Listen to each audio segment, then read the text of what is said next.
Hello dear students, you are all most welcome to today's e-learning class in this EduSat educational channel. Today we will be continuing with the same topic that we had discussed in last class. It is the general principles and process of isolation of metals second part. आज ये part को हम खत्म करके ही रहेंगे. So before going to detail in discuss about today's things, let's have a quick look into the previous class what we had discussed and refresh your mind. In the last class we had discussed about metallurgy. You know, metallurgy is a branch of chemistry which deals with the study of principles of extraction of metals from different ores and also the art of making alloys. Then we had also discussed in which form metals are present in earth crust. कैसे metal रहते हैं in oxide form, sulfide form, sulfurated form, in native form also. Then we had also discussed about minerals and ores. Remember all these things. मैं बोलता जा रहा हूँ, अब बस सोचते रहिए. Minerals, natural occurring metals with their compounds with a large percentage of impurities. And ores are the minerals from which metal can be extracted profitably, economically, conveniently. All ores are minerals, but all minerals are not ores. ठीक है, याद है ना? Then we discussed some metallurgical terms. बहुत important metallurgical terms थे, जैसे कि gang or matrix, the impurities, worthless matters, unwanted impurities, unwanted matters. They can be acidic or basic. Then to remove those unwanted or impurities or gang or matrix, we are adding external substance that is called flux. It can also be acidic, basic or neutral. When gang or matrix combines with the chemical combines with the flux, it forms a fusible product, easily melting product called slag. Then we discussed the general metallurgical operations. क्या है तरीका? Because after mining, the ores are obtained in bulky size. और bulky ore से हमको metal कैसे मिलेगा? वहाँ तक पहुँचने के लिए क्या क्या स्टेप्स है? कुछ स्टेप्स हम डिस्कस किए थे, अधूरा रह गया था, आज उसको पूरा करें. क्या था वो स्टेप? पहला स्टेप था ये कि pulverise, crushing and grinding. They are crushed into chips by jaw crusher, then grinded into powder form by stamp mill or ball mill called pulverization. Then second step was your very important was your dressing of ore or concentration of ore, means purification of ore. We had discussed about gravity separation applicable for those ores where ore is heavier or higher density and impurities are lighter in density. Then we discussed about magnetic separation where one component is magnetic, another is non-magnetic. Froth flotation method very important. उसके बारे में तो हम बहुत कुछ चर्चा किए थे सल्फाइड ओर्स के लिए. Then leaching, then electrostatic dispersion. So today we will be discussing these things. Conversion of ore to metal oxide. That is today's discussion. Let's have a quick look into what we are going to discuss. Working of a concentrated ore means ore के साथ अब क्या किया जाए? बोल तेरे साथ क्या किया जाए? छोड़ दिया जाए या मार दिया जाए? आज वही बात करेंगे. उसे क्या सब ore के साथ आज होने वाला है? देखते रहिए. Calcination, roasting, reduction that is melting, charcoal reduction, aluminothermy, carbon monoxide is used as reducing agent, self reduction, electrolytic reduction and at last refining. तो चलिए पहले शुरू करते हैं ओर के साथ क्या किया जाए. First step, the first and foremost requirement is ore को किसी भी तरह बाई हुक और crook we have to convert it into metal oxide. ये रहा पहला स्टेप. Remember, very important. ये बहुत इंपॉर्टेंट है। ओर को हमको कन्वर्ट करना पड़ेगा मेटल ऑक्साइड बाय हुक और crook, means there are two processes, one is called calcination, another is called roasting. या कैल्सिनेशन करो या रोस्टिंग करो, दोनों एक ही साथ नहीं करेंगे, जरूरत नहीं या कैल्सिनेशन करो या रोस्टिंग करो। What is calcination?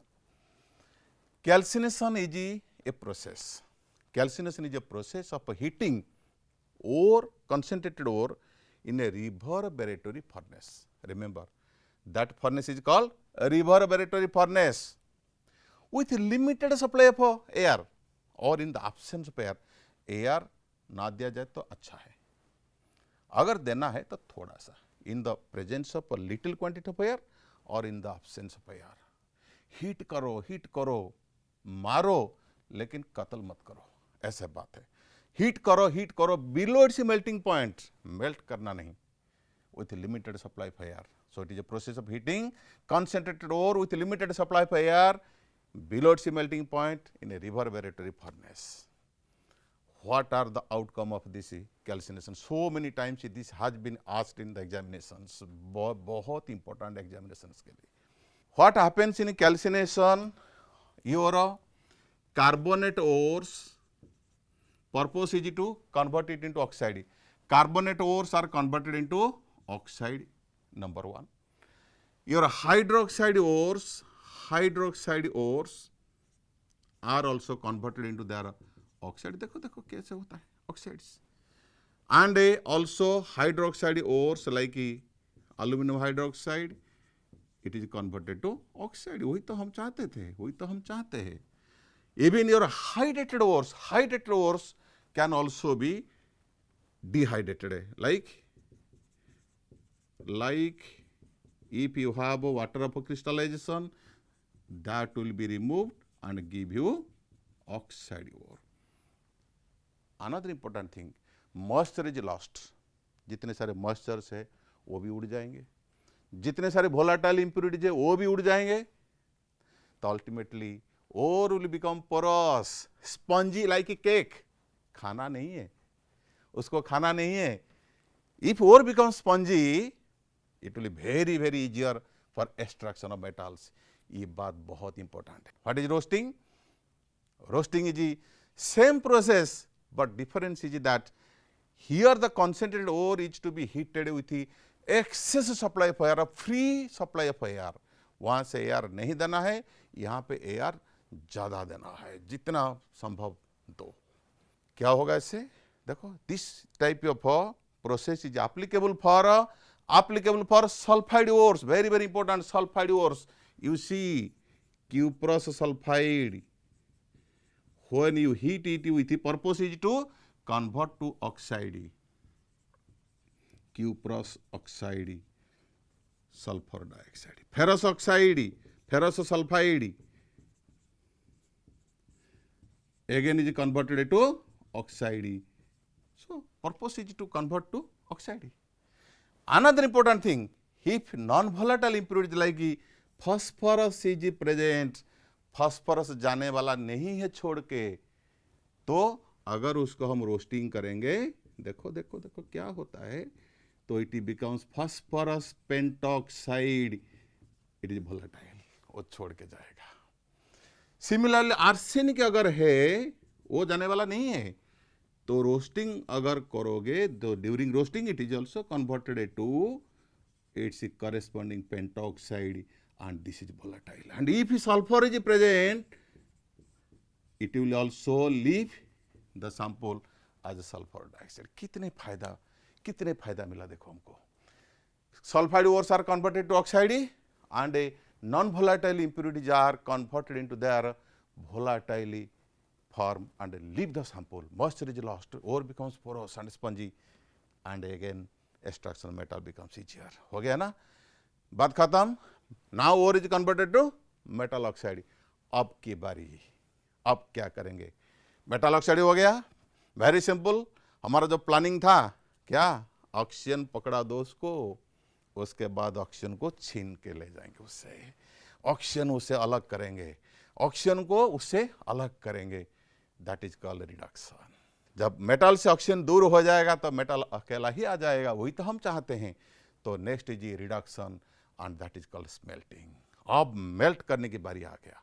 So smelting is the process of reduction of metal oxide to metal by using suitable reducing agents. कौन बनेगा सुइटेबल रिड्यूसिंग एजेंट? जैसे तुम्हारा रियलिटी शो होता है ना, कौन बनेगा राजा क्वीन, कौन बनेगा मेरा हीरोइन, यहाँ पे कौन बनेगा मेरा रिड्यूसिंग एजेंट? कौन सा मेटल ऑक्साइड को रिडक्शन करने के लिए कौन बनेगा उसका रिड्यूसिंग एजेंट? ये रहा, देखिए पहला रिड्यूसिंग एजेंट बता रहा हूं, कार्बन। यूनिवर्सल रिड्यूसिंग एजेंट है ये, यूनिवर्सल।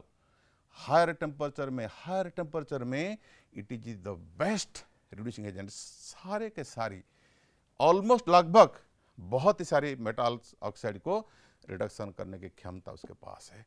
कार्बन, देखिए कार्बन की खेल क्या है, कार्बन करता क्या है।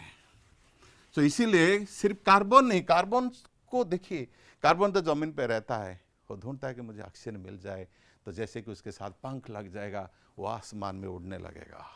देखो कार्बन कैसे रिडक्शन करता है, देखो देखो देखो देखो, ये रहा हेमाटाइट और तुम्हारा, ठीक है। अगर तुमने कार्बन दे दिया तो देखो 2Fe + 3, एक एक एग्जाम्पल में दे रहा हूँ, एक एक एग्जाम्पल दे रहा हूँ।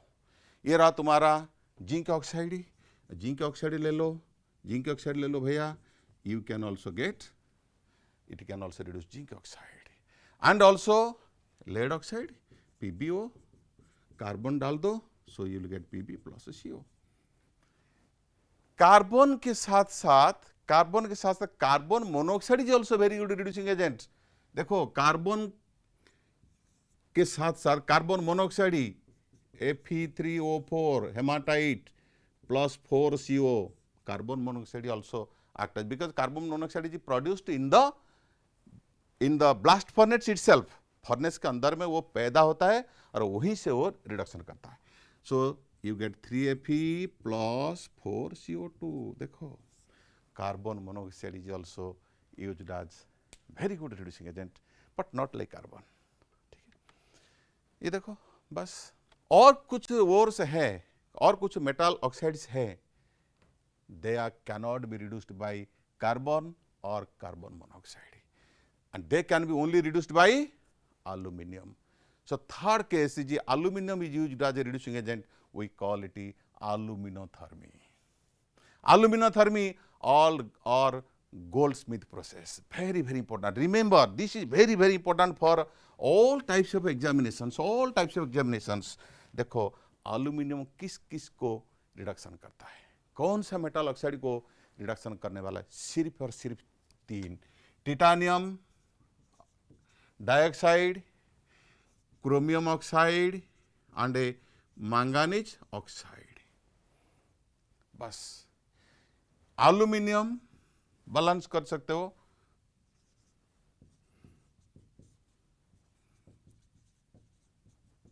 This is chromium 2Al + 8Al, here 3, so you can write as Al2O3 + 2Cr, here Al2O3 + 9 manganese। so देखो इधर देखो एल्यूमिनियम की कहानी क्या, एल्यूमिनियम क्या खेल खेल रहा है यहाँ पे, एल्यूमिनियम क्या खेल खेल रहा है। देखो ये जब देखा aluminium has higher affinity for oxygen, उसकी एल्यूमिनियम को ऑक्सीजन से बहुत ही मोहब्बत है, बहुत ही प्यार है। वो देखता है कि ऑक्सीजन टिटानियम के साथ बैठा है, जब उसके पास पहुंच जाता है कि यहाँ क्या कर रहा है तू, ना नहीं मैं तो बस टाइम पास कर रहा था, अब तुम आ गए तो मैं तुम्हारे पास चला जाता हूँ। तो चला गया बेचारा, वो टिटानियम अकेला रह गया, पड़ गया। ऐसे ही कहानी क्रोमियम के साथ, ऐसी कहानी मैंगनीज के साथ होती है। रिमेंबर दिस थिंग्स, जिसको कहते हैं एल्यूमिनोथर्मी और गोल्डस्मिथ प्रोसेस। और तो कुछ है, बहुत ही दिलचस्प कहानी कॉपर के साथ, जिसको कहते हैं ऑटो रिडक्शन, मान लो सेल्फ रिडक्शन। उनको मान लो कि श्राप मिला है, तुम पता नहीं कौन सी गलती उन्होंने जिंदगी में किया, बहुत ही गलती किया उन्होंने, बताऊंगा बाद में। विश्वासघातक किया उन्होंने, तो इसीलिए उनको श्राप मिला है कि तुमको कोई दुनिया में रिड्यूसिंग एजेंट नहीं मिलेगा रिडक्शन करने के लिए, तुम खुद ही मरोगे, तुम्हारा बेटा, तुम्हारा अपने रिश्तेदार तुमको ही मारेंगे, जिसको कहते हैं सेल्फ रिडक्शन, है ना, सेल्फ रिडक्शन। देखो बड़ी दिलचस्प कहानी सेल्फ रिडक्शन में, बड़ी दिलचस्प कहानी। देखो ये कपर की कहानी है, कपर की कहानी। श्राप मिला है उसको, उन्होंने देखो ऑक्सीजन के साथ, ठीक है, देखो क्या बनाया, क्यूप्रस ऑक्साइड बनाया +2SO2। जिस क्यूप्रस ऑक्साइड ने यहां से फॉर्मेशन हुआ वही उसको मारा। जैसे भस्मासुर की कहानी है ना, ये महादेव उसको पैदा किया, उन्होंने महादेव को मारा, पकड़ लिया। तो जैसे कि ऐसा तो हुआ नहीं था, लिखो Cu2S +2 Cu2O 6Cu + SO2। इनकी कहानी ऐसे ही है, उनका ऑक्साइड ही उनका सल्फाइड को रिडक्शन कर रहा है, सेल्फ रिडक्शन, सिर्फ और सिर्फ self reduction. Okay, auto reduction है, self reduction, that is the metallurgy of copper. अभी जैसे मैंने बताया, कॉपर, ये कहानी सिर्फ कॉपर की नहीं है, ऐसा कॉपर के साथ भी होता है, मर्क्यूरी के साथ भी होता है और लेड के साथ होता है। ये सब श्राप उनको मिला है ताकि उनके जो oxides, the oxides form from their sulfides, those oxides will combine with their sulfide and produce that metal with liberation of a sulfur dioxide gas. This is very very important, copper के साथ होता है। और जो less electropositive metals are reduced by this process, ठीक है, remember this very important point. Next is electrolytic reduction. There are some metals like electropositive metals, very reactive metals like alkali metals, alkaline earth metals, aluminum ho, these metals, they cannot be reduced or they cannot be extracted by reduction by conventional reduction process using carbon या carbon monoxide या aluminothermy ho, या by they cannot undergo self reduction, so they are only extracted by electrolytic reduction, by electrolysis of their molten ore. Molten ore, remember, don't put water. अगर water डाल दिया तो मान लो सब कुछ सत्यानाश हो जाएगा। सोडियम क्लोराइड देखिए, sodium chloride, rock salt, you take it solid, heat it and melt it, you will get sodium chloride liquid, and when it melts into liquid form, it dissociates into ions. Ions are already separated, and if you do electrolysis, put cathode and anode. At cathode, you know, cathode means reduction. At cathode, reduction reaction takes place, red cat, remember the short form, red cat. So sodium cation moves towards cathode, gains electron and undergo reduction to form neutral, to become neutral, and gets deposited there. Okay, so this is called cathodic reduction. Only by this process, reactive metals, alkaline earth metals and aluminum can be extracted, right. Next is extraction of some noble metals like gold, silver by a process called leaching. Leaching means a chemical process. By this process we can purify, we can get 100% pure metal. देखो कैसे होता है. So first you have impure silver or impure gold. आपके पास impure metal है. Suppose you take silver, this is impure metal. बहुत सारी impurities उसके साथ है. हम क्या करेंगे, उसको पहले ऑक्सीडेशन करेंगे. ऑक्सीडेशन करने के बाद उसको हम सियानाइड कॉम्प्लेक्स बनाएंगे. Remember the steps. पहले उसको ऑक्सीडेशन करेंगे, काटायन बनाएंगे, ठीक है. उसके बाद उसका सियानाइड कॉम्प्लेक्स बनाएंगे. Cyanide complex sir water soluble. Gold silver को हाथ में ना जो रिंग पहन के पोटेशियम सियानाइड सॉल्यूशन से कभी हाथ नहीं डालना, नहीं तो वो रिंग गायब हो जाएगा. ससुराल वाले पूछेंगे कि वो कहाँ गया, हिसाब देना पड़ेगा. तो मतलब कि देखो पोटेशियम साइनाइड से वो सॉल्युबल हो जाते हैं, ठीक है. तो सिल्वर को पहले ऑक्सीडेशन करो, पहले ऑक्सीडेशन करेंगे, उसके बाद सियानाइड आयन, पोटेशियम साइनाइड हो, सोडियम साइनाइड कोई भी हो, and 2H2O and oxygen means पहले ऑक्सीडेशन देन सियानाइड कॉम्प्लेक्स बनाना है। तो क्या बन गया तुम्हारा? सिल्वर, ये देखो देखो देखो, डाइसियानिडो silver 1 cation. This is the soluble complex. This is the soluble complex. And to this soluble complex, you just add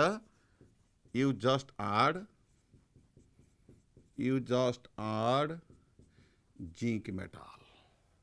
So zinc can easily displace. This is soluble. This is the soluble, means it is present in the solution.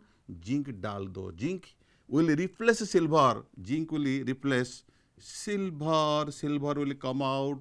Zinc बड़े भैया उसको देख के silver अपना हाथ उठा लेगा कि भाई आ जाओ, तुम मेरे स्थान पर आ जाओ। तो तुम्हारा बनेगा, देखो ये रहा जिंक का कॉम्प्लेक्स, जिंक का कॉम्प्लेक्स बन गया और silver is separated out. In this way you can also purify gold. You can also purify gold. Similar process. In place of Ag, you can also have gold. You can have also gold. Similar situation. You can have also gold. In this way, we extract, not purify, gold and silver from their impurity. This is called hydrometallurgy. Remember, hydrometallurgy, so many times this is asked. From the solution, by using suitable metal, the process of getting metal, another metal, costly metal, noble metal is called as leaching, and this is called hydrometallurgy, right? Next, ना हमको अब metal मिल गया by smelting process और इलेक्ट्रोलिटी की process और hydrometallurgy. Accept hydrometallurgy और इलेक्ट्रोलिटी की reduction और जितने सारे प्रोसेसेस है, जितने सारे प्रोसेसेस से हमको मेटल मिल रहा है, they are not in purest form. The metals are not in purest form, so they need purification. They need further purification, and the purification of metal is called as refining. Purification of a metal is called as refining. To get 100% pure metal, हमको 100% pure metal चाहिए. So last step is your refining of metal. Depending upon nature of a metal, nature of impurity. Impurity कैसा है, metal कैसा है, उनका character कैसा है, उसको देखते हुए there are different processes. देखते जाइए क्या क्या है process. Liquefaction, distillation, oxidation processes. In oxidation we have base-merization, cupellation, pooling, electro-refining, Van Arkel process, zone refining, Mons process, partition process, so many processes. आज एक ही के बाद एक डिस्कस करने जा रहे हैं. दिल थाम के बैठिए, निकालिए अपना कॉपी और पेन, लिखते जाइए और समझते जाइए जो मैं कहने जा रहा हूँ. बहुत ही दिलचस्प कहानी है. Liquation means he liquation. Impure metal आपके पास है, उसमें इम्प्योरिटी है, प्योर मेटल भी है. लिक्वेशन मतलब अगर वो मेटल का मेल्टिंग पॉइंट कम हो, इम्प्योरिटी का ज़्यादा हो. ठीक है, समझ में आ रहा है ना? मेटल का इम्प्योरिटी, मेटल का मेल्टिंग पॉइंट कम और इम्प्योरिटी का ज़्यादा, तो उसको फिर मेल्ट कर दो. क्या होगा ना, मेटल मेल्ट हो गया, metal melts but impurity remain as such. अब नाले देखे है ना, जब पानी, when water flows in drain, the impurities, जो गंदगी है ना, उसके साथ भी जो जार है वो आप देखे होंगे कि वो साइड हो जाते हैं और धीरे धीरे वो ड्रेन को ब्लॉक करते हैं. सो इन दिस वे द जो impurity, when you pour that molten metal with its impurity in a sloppy hearth, उसमें अगर जब डालोगे मेटल धीरे धीरे पानी की तरह वो बहने लगेगा. It will flow down, but the impurity will go to the side. In this way you will get a pure metal. उसको कहते हैं liquation, right. Next is distillation. नाम तो डिस्टिलेशन आपने सुना होगा. The metal which are volatile means they have low boiling point. अगर वो if they are present with the impurity, क्या करना है, उसको हीट कर दो. Just heat it so that those low boiling metals will be converted into their vapours. वो vapour होके उड़ जाएंगे वहाँ से। वो वेपर को कलेक्शन करो, कंडेंस करो, बस you will get pure metal. Impurity तो वहीं के वहीं पड़ा रहेगा। So that is the volatile impurity, volatile metal. Volatile metals, remember, what are the volatile metals? Group 10, group 12 periodic table, group 12 elements like zinc, cadmium, mercury. Means only mercury and zinc are purified by distillation process. Another is oxidation process. Oxidation. There are 3 oxidation processes: base-emerization, cupellation, pooling. Base-emerization I have already discussed in self-reduction process. I have already discussed in self-reduction process in case of copper industry. In case of copper industry, that copper sulfide is converted into oxide, and that oxide, it is oxidation process. Oxide combines with the sulfide and give you molten copper with the release of sulfur dioxide.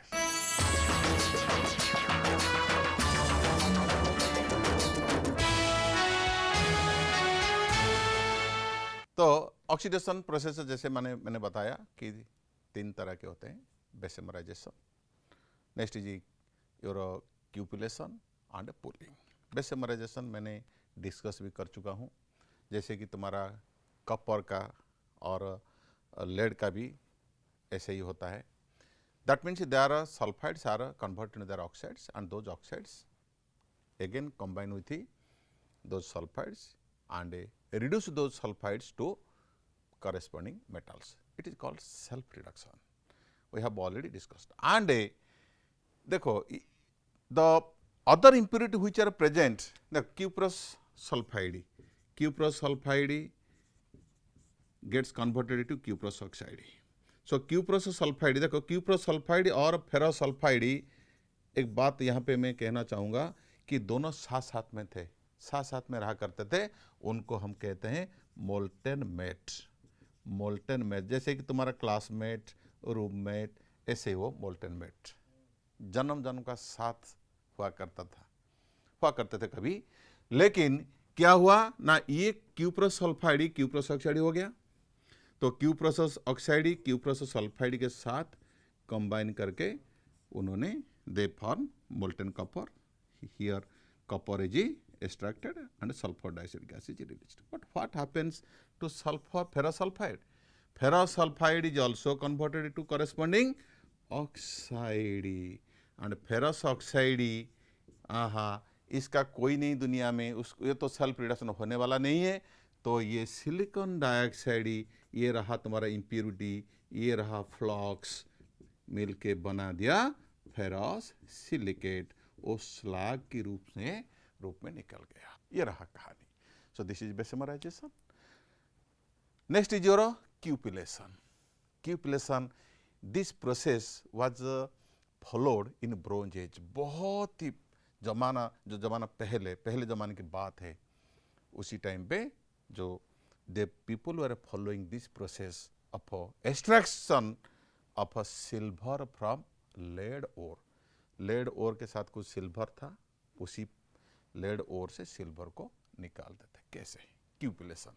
क्यूपुलेशन means there is a cupel, means a vessel, boat shaped vessel, और that vessel is made of bones या cement, and that lead ore और impure ore that suppose contains your silver is placed in that क्यूपेल।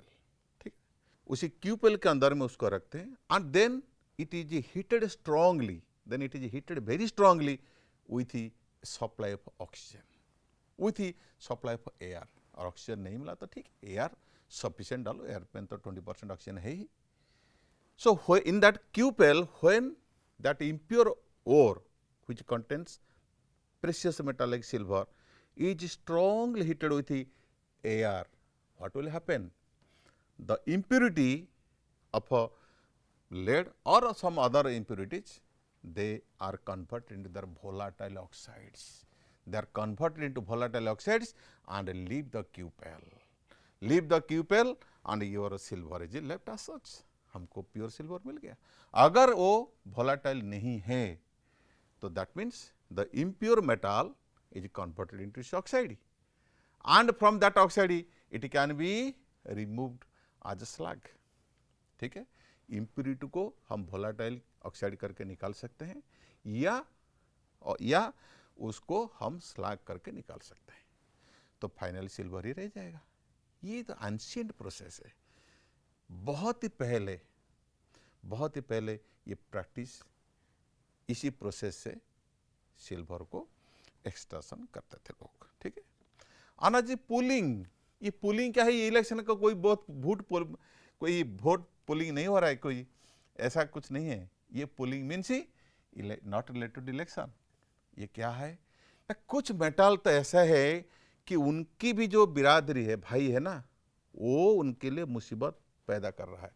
That means सब metal oxides, जिस metal oxide से वो reduction होके metal बना है, कुछ मेटल ऑक्साइड से वो रह जाते हैं, रिड्यूस नहीं हो पाते हैं। सब metal oxides are left without reduction. वही मेटल ऑक्साइड ही उनके लिए जो कहते हैं ना गले का कंटा बना हुआ है, they are impurity.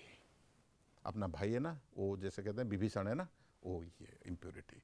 So if some metal oxides are present in their metal, those metal oxides are impurities, so they are to be removed। अगर हम उनको निकाल देते हो तो हमारा नुकसान ही होगा। तो क्या करें तो क्या करें? वो मेटल ऑक्साइड से अगर किसी भी प्रोसेस से किसी भी तरह वो ऑक्सीजन को हम निकाल सकते हैं, वहीं से ऑन द स्पॉट रिडक्शन कर सकते हैं, ऑक्सीजन को निकाल सकते हैं, तो फायदा ही फायदा। उसे मेटल इसके साथ मिल जाएगा, हमको फायदा ही मिलेगा। So that is called pulling. और कैसे होगा वो मेटल ऑक्साइड जो अपने भाई के साथ मेटल के साथ मिला हुआ है, कैसे वो रिडक्शन होगा? कौन करेगा उसको रिडक्शन? सारी प्रोसेस तो खत्म हो चुका है। तो उनको रिडक्शन करने के लिए हमको यूज करना पड़ेगा नेचुरल गैस और डीजल, नाफ्थलीन, और जरूरत पड़े तो अमोनिया गैस। कभी कभी तो ग्रीन वुड है ना, ग्रीन वुड को उसी मोल्टन मेटल में डाल देते हैं। तो ग्रीन वुड क्या करता है वहां पे? Green would is producing large quantity of hydrocarbon gas, and those hydrocarbon gas takes away those oxygen from metal oxide and leave the system, and those metal oxides are now reduced to metal। अपने भाई के पास चला जाता है, दो भाई मिल जाते हैं। So this is called pooling, है ना? Very interesting. Okay, next is electro refining. अपनी इलेक्ट्रोकेमिस्ट्री में पढ़े होंगे, खूब जम के पढ़े होंगे, आपके टीचर भी पढ़ाए होंगे जरूर। You must have read it very well in electrochemistry, फिर भी बता देता हूं। This is the best process of purification of a metal, best process। You will get 100% pure metal। Suppose you want to purify copper, I'm taking one example, copper। So this is your impure metal, impure copper। So you have to take an electrolytic cell made of non-conducting material, then you take two electrodes, now you tell me if you have impure metal, suppose I take impure copper as one electrode, what will be the pure, what will be the cathode, what will be the, if impure copper is made as one electrode, what will be that electrode? Will it be made as anode or will it be made as cathode? So another will be your, take pure copper, impure copper, you take pure copper। In this way you can also purify zinc, lead, tin, वगैरह वगैरह। So you have to take impure metal as electrode and take its pure metal as another electrode। Now tell me which metal will be which electrode, किसको क्या बनना है? Remember, impure is always anode, और यह रहा तुम्हारा cathode. हमेशा pure metal को कैथोड बनाना है, and you connect them to a source of current ठीक है, this is positive, this is negative. And what will the electrolyte? Electrolyte will be the water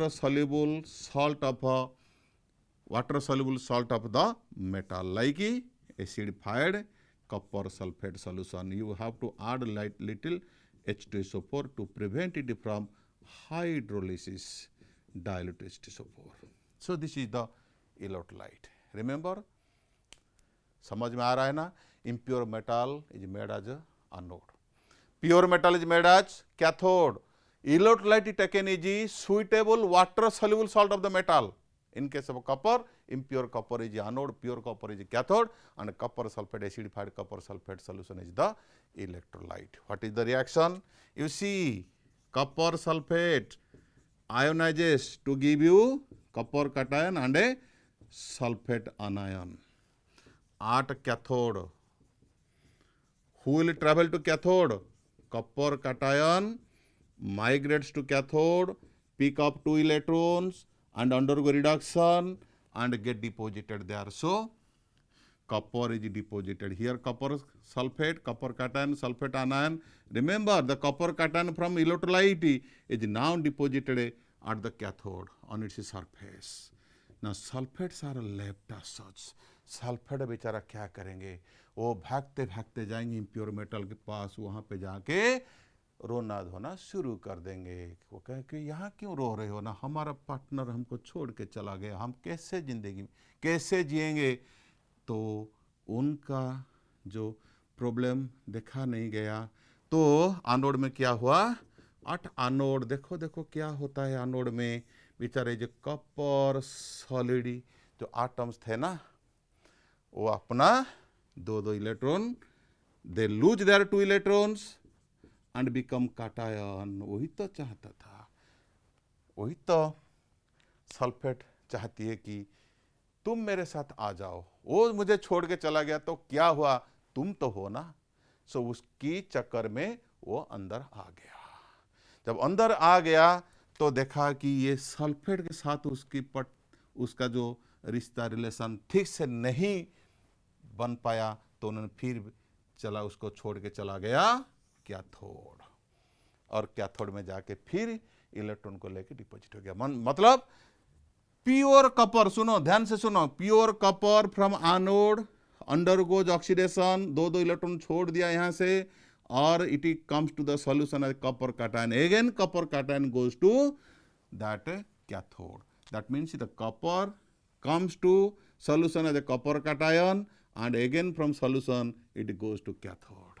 ऐसे तरह कॉपर एटम धीरे धीरे धीरे धीरे एनोड से सॉल्यूशन होते हुए कैथोड में जाके डिपॉजिट हो गए. और जितने सारे अदर इम्प्योरिटी जी वो देखते रह गए, वो कहाँ चला जाता है और फिर वापस नहीं आता है. उनको that impurity called as anode mud. Impurity called as anode mud. ये रहा इलेक्ट्रो रिफाइनिंग की गजब कहानी. आपने खूब पढ़े होंगे इलेक्ट्रोकेमिस्ट्री में. अब बारी वेपर फेज रिफाइनिंग की. वेपर फेज रिफाइनिंग मीन्स, नाम सुन रहे हो ना वेपर फेज, तो मीन्स मेटल, इम्प्योर मेटल, ये प्रोसेस काम नहीं करेगा, ये प्रोसेस काम नहीं कर रहा, तो क्या करें? करें तो क्या करें? उनको किसी भी तरह भगाना पड़ेगा, भगाना पड़ेगा. उसी सैंपल से, इम्प्योरिटी माहौल से उसको भगाना पड़ेगा.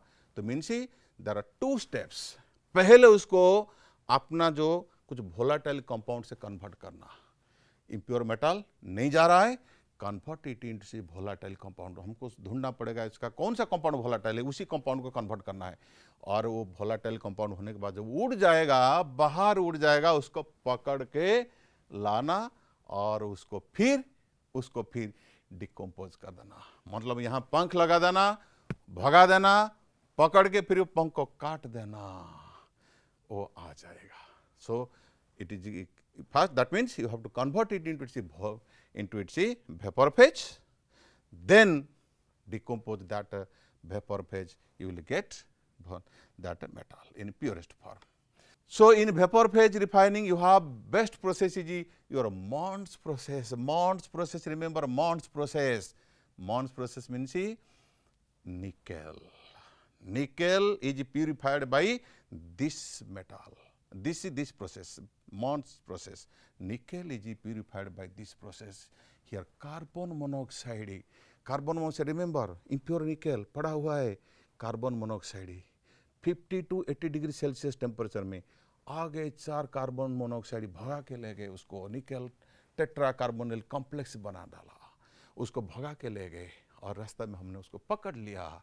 पकड़ने के बाद उसको ढेर धूम पिटाई की, तो मतलब उससे कार्बन मोनोऑक्साइड को अलग कर दे। देखो कैसे होता है, देखो देखो देखो देखो, ये रहा तुम्हारा, ये रहा खेल, ये रहा खेल निकेल के साथ। So nickel is purified by nickel, impure nickel, 4 carbon monoxide, 60 to 80 degree Celsius temperature, they form nickel carbonyl complex. This is a gas. Now you collect, nickel चला गया, बाकी जितने सारे इम्प्योरिटी वो वहीं रह गए। So this vapour on heating with 180 degree to 200 degree Celsius. You collect this vapor and again heat it at this temperature where 4 carbon monoxide will leave the system and they will leave nickel. And here see carbon monoxide चला गया, nickel you get pure nickel मिल गया हमको। तो carbon monoxide भगा के ले गए और छोड़ दिए। इतने temperature they could not tolerate. This is called Mond's process.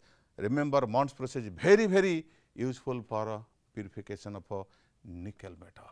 Another is Van Arkel process. Van Arkel process. This process is very, very important for purification of those metals having high melting point. High melting point. इतने आसान से वो vapour होने वाला नहीं है। Means melting point is above 1800 degree Celsius. भान Arkel process से वो प्यूरिफिकेशन होते हैं। कैसे, अभी हम चर्चा करेंगे, ठीक है।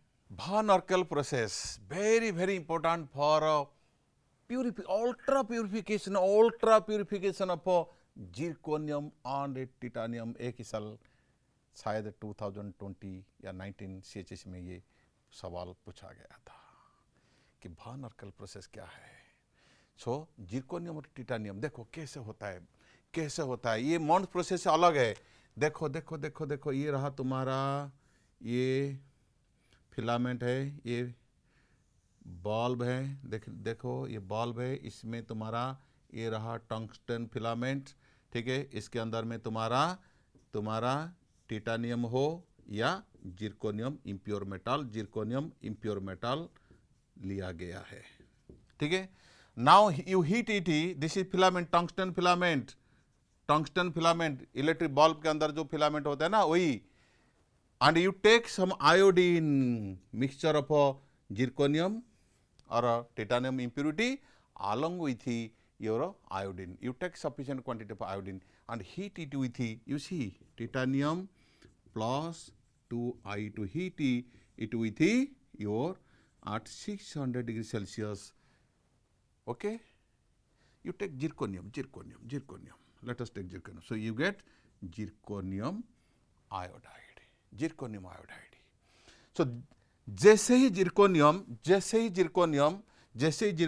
is converted to zirconium iodide, यहाँ से सारे के सारे vapors उठने लगे. So they are all vapors of zirconium iodide. So they are all vapors of zirconium iodide, and when they enter, you see this temperature at this filament is 1800 degree Celsius. Very very high temperature इसके अंदर में वो जलता हुआ filament है ना. So the vapors when enter into this filament, they will undergo decomposition. Here temperature is 1800 degree Celsius.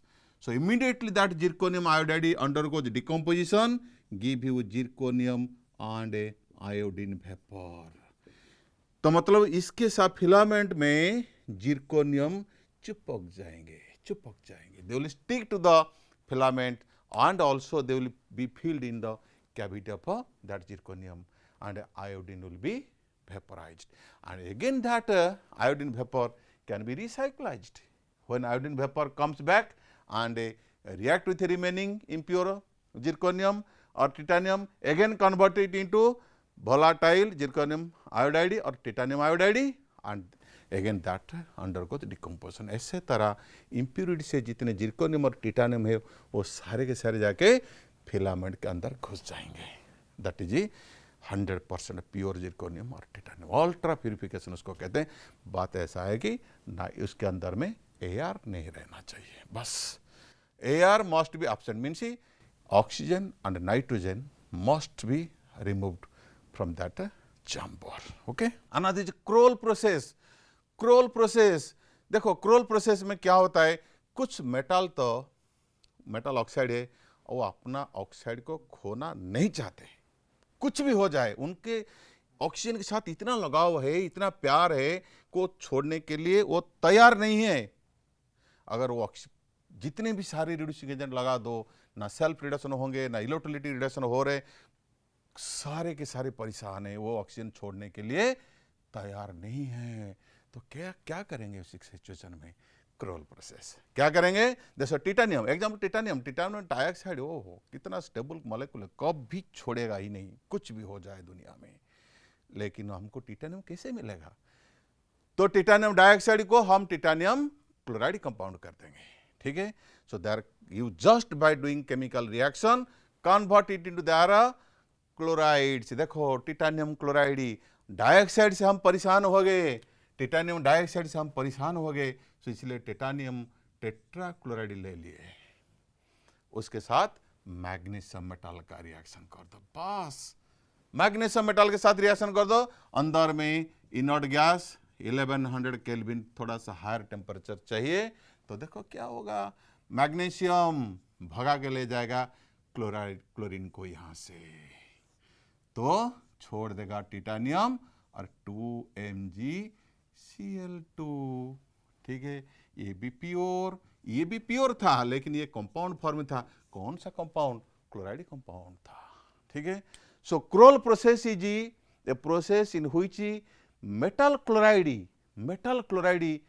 Is reduced by reactive metals and to get its pure form. ठीक है, so in this process, for example, titanium chloride is reduced by magnesium to pure titanium, right? Parting process, very common process, parting process, you know. This process is used to purify gold. आप जानते हैं gold में क्या मिलाते हैं लोग, बनिया क्या मिलाता है उसमें, कॉपर, सिल्वर तो मिलाता नहीं मिला होगा, इट इज इंटेंशनली और मिलाना भी जरूरी है। सो इफ ही सिल्वर और copper are present in gold, by this process it can be purified. We need 100% gold, कैसे होगा, so that means that you see impure gold, the impure like silver, copper, they are soluble in nitric acid, sulfuric acid, but they are not soluble in any other acids, provided a concentration of gold should be less than 25%, concentration of gold should be less than 25। अगर 30% से ज़्यादा हो गया ना ये acid gold का, और जो इम्प्योरिटी का कुछ नहीं बिगाड़ पाएगा। तो इसलिए इन दिस प्रोसेस क्या करेंगे ना, in this process if gold percentage is less than 25%, you have to add some silver intentionally to reduce the percentage of gold below 25%. Then you boil that impure gold with a concentrated sulfuric acid or nitric acid. Except gold, all other metals will be dissolved in these acids and you will get 100% pure gold. And at last, most important, very important is your zone refining. Remember, this is very important process, zone refining. This process is very important for purification for germanium, silicon, gallium, etc. High grade purity metal is obtained by this process. कैसे करते हैं देखिए, so you make a rod, small rod of this impure metal, put it in a tube, inert tube, high heat resistant tube, and then here is the induction induction, moving induction heater, this is heater. This heater will keep on heating, you see, keep on heating. This is moving, this moves from one end to another end. You see, when it melts, heats, suppose it छोटा सा portion melt हो गया, छोटा सा portion melt हो गया, तो means तुम्हारा जितने सारे impurity और metal सारे के सारे melt कर गए. Important thing is the impurities are more soluble in the molten melts than the pure metal. आप ऐसे तरह हीट करते जाइए from one end to another end, melt करते जाइए. जैसे आप आज you move from one end to another end, ये मेल्ट होता जाएगा धीरे धीरे, पीछे से फिर कंडेंस होता जाएगा. ठीक है, जो कंडेंसेशन पार्ट में pure metal will be separated. Pure metal will be condensed first, and whatever impurities are present, they will move धीरे धीरे वो मोल्टन मेट के और जो मोल्टन स्टेट के अंदर घुसते जाएंगे. दैट मीन्स जैसे जैसे आप आगे बढ़ोगे, मेल्ट करते जाओगे, उसी मेल्ट में आपको इंप्यूरिटी ज्यादा पाया जाएगा. ज्यादा से ज्यादा इंप्यूरिटी यहां मिलेगा और प्योर मेटल पीछे से डिपॉजिट होता जाएगा. बिकॉज इंप्यूरिटी को पसंद है मोल्टन स्टेट, प्योर को पसंद है सॉलिड स्टेट. सो धीरे that means you keep on heating and you melt that impure metal from one end to another end. As it moves from one end to another end, and it solidifies simultaneously, it gets solidifies, and in that solidified portion you will get pure metal, and in the molten state you will get impure metal. In this way the metal is purified. ठीक है, ये रहा आज का बहुत important discussion. I am sure ये सारे के सारी बातें आप लोगों की अच्छी तरह से समझ में आ गया होगा. ठीक है, तो मुझे I am 100% sure whatever questions are likely to come in the examinations, you will find no difficulty in answering them. ठीक है, तो मिलते हैं अगली क्लास में. Thank you for watching till the and.